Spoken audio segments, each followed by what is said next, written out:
This morning, in countless homes across the land, a cry of dismay rang out. "Oh no, I'm late!" Somehow this person slept in, and now they'll have to scramble to try to rescue the day. Now for some, they'll realize sleeping in was on them. They didn't hear the alarm, or maybe they never set it. Maybe they hit the snooze once, or twice, or maybe too many times. Or it's possible their device didn't even work and there was no safety net in place. However way it happened, they knew it was their responsibility. But for many others, accusations started to fly. "How could you let me sleep in like that? You know how important this is to me. Thanks to you, I'm late." Now what just happened there? Or how about this one? They're barking out orders. They're raising their voice over this task or that file, the wrong font on the document. The demos are subpar, the results are way below disappointing, and so on and so on. You see, they have a vision, and it must come true. But not everyone understands the vision or sees it the same way, and some suspect at least part of the vision is possibly unrealistic. Now, how different that scene is than the one where everyone's talking about the vision. They're able to say what they can realistically do, what resources will be needed, and the visionary understands this is going to have to be a team effort. Now, what makes the difference? It's something that trips us up all the time, something we often get mixed up about, and that's caused many a tearful meltdown or a volcanic eruption. And it's the difference between goals and desires. And already, the dictionary doesn't really help us, because according to the first online dictionary that came up when I asked for the definition of a goal, it was this: the object of a person's ambition or effort, an aim or desired result. An aim or a desired result?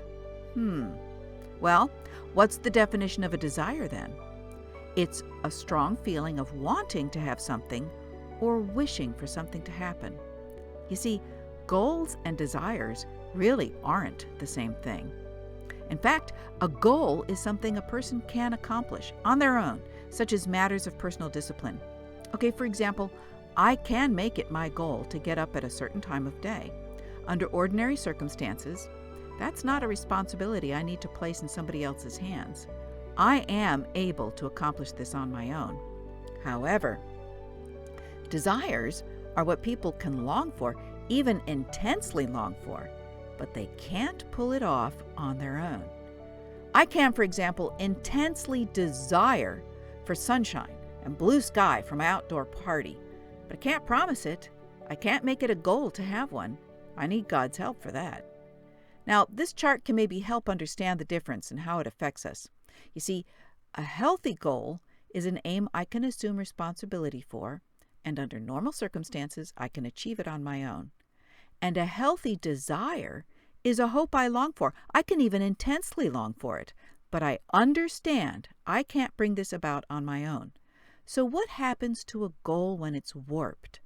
Well, it's a goal that began as a hope I long for, but at some point I assume responsibility. But in fact, I can't bring this about on my own. So what happens? I put demands on others to make it happen. Now what happens to a desire when it gets warped? Well, the desire turns into an aim that I could assume full responsibility for. And under normal circumstances, I could achieve it on my own. But instead, I place the responsibility on others to bring it about. So in this chart, you see I work for the outcomes of my goals, but I pray for the outcomes of my desires. And very often, we get our wires crossed. Healthy goal, I work towards the outcome. Unhealthy goal, I become controlling and demanding and manipulative because I am intent on making another person or circumstances or people fulfill my goal. My own sense of need is driving me to frame my desires as goals. Now, a healthy desire, I acknowledge my desire to myself, I acknowledge it to God, I acknowledge it to others, and I hope my desire will be fulfilled. Often I can even intensely hope it. But an unhealthy desire happens when I abdicate my responsibility in working towards an outcome. I'm fully capable of achieving it. But instead, I become controlling, demanding, and manipulative because I'm intent on making another person or circumstances or people fulfill what should actually be my own personal goal. So my own sense of weakness or fear is driving me to frame my goals as desires. And did you notice the emotions that accompany a blocked goal or an unfulfilled desire when the responsibility is laid on the wrong person? Rage and misery. Enter Herod and Herodias. I really can't think of anyone who would willingly identify with either of these two biblical royals, but we can learn a lot from how they dealt with goals and desires. Now here's the story as told in Mark's Gospel. For Herod himself had sent men and had John arrested and bound in prison on account of Herodias, the wife of his brother Philip, because he'd married her. For John had been saying to Herod, "It is not lawful for you to have your brother's wife." And Herodias held a grudge against him and wanted to put him to death, and could not do so. You see, Herodias found herself blocked on all sides.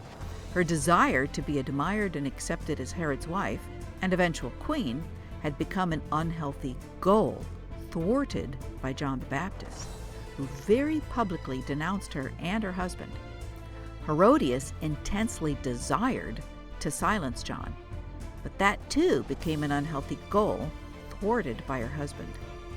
Herod also found himself in a quagmire of blocked goals and unfulfilled desires. His intense longing was to be honored and respected as a Jew, even though he was a Nabatean, not Jewish. And he particularly longed to be honored as a Jewish king. He had also longed that his marriage to his brother's wife would be acceptable, even though Jewish law made it clear it was not. Herod's intense desire became unhealthy goals, blocked by John the Baptist. But Herod also fell prey to his own fears. Herod was afraid of John, knowing that he was a righteous and holy man, and he'd been protecting him. Josephus adds a further note. Herod, who feared that such strong influence over the people might carry to a revolt, for they seemed ready to do anything he should advise, believed it much better to move now than later, have it raise a rebellion, and engage him in actions he would regret. And so, John, out of Herod's suspiciousness, was sent in chains to Machaerus, the fort previously mentioned, and there put to death. The truth is, it was within Herod's power to silence John, but because of his sense of weakness and fear, he didn't. So instead, an unhealthy desire grew ever stronger within him. Now, being powerless to achieve her unhealthy goals, Herodias turned to manipulation and murder, and fearful Herod allowed himself to be maneuvered. Nearly a year into this festering emotional pit, Herodias recognized her opportunity. It was right before the Passover, and Herod was to have a big party. There was going to be drinking and carousing and high spirits, so Herodias devised her plan. She would entice and disarm Herod before his guests and maneuver him into a corner. When Herod's birthday came, the daughter of Herodias danced before the company, and she pleased Herod so much that he promised on oath to grant her whatever she might ask. Prompted by her mother, she said, "Give me the head of John the Baptist here on a platter." Now the king was grieved, yet out of regard for his oaths and for the guests, he commanded it to be given. He sent and had John beheaded in the prison. The head was brought on a platter and given to the girl, who brought it to her mother. Herodias' desire, which had grown into an unhealthy goal, made her willing to use whoever and whatever she could to achieve it. And Herodias knew her husband. She knew the sensuous dance of a little girl would ensnare him, and she knew his pride would corner him, and she knew deep down Herod wanted to kill John too. He just needed an excuse to absolve himself of the responsibility. Now, most of us don't get swept up into such an epic tale of crossed goals and desires. but our emotions can still act as warning signals that something like this might be happening. Over-anxious worry or outsized anger might indicate a desire that has warped into a goal, or a goal that has been relegated to desire. So think about those times when you felt those feelings and look at this chart. Do any of those episodes match up? Can you tell if you have a responsibility that you've given to someone else? Can you tell if you have a desire that you've turned into a goal and now you're trying to make everybody else achieve it? I hope you've discovered something new about yourself and about the people you interact with. This is just a snippet of what you can learn through the Lay Counselor Institute. The Glorious Mess is a one-day workshop available online, or you know what? You could even host one yourself through your church. Just contact us and see how.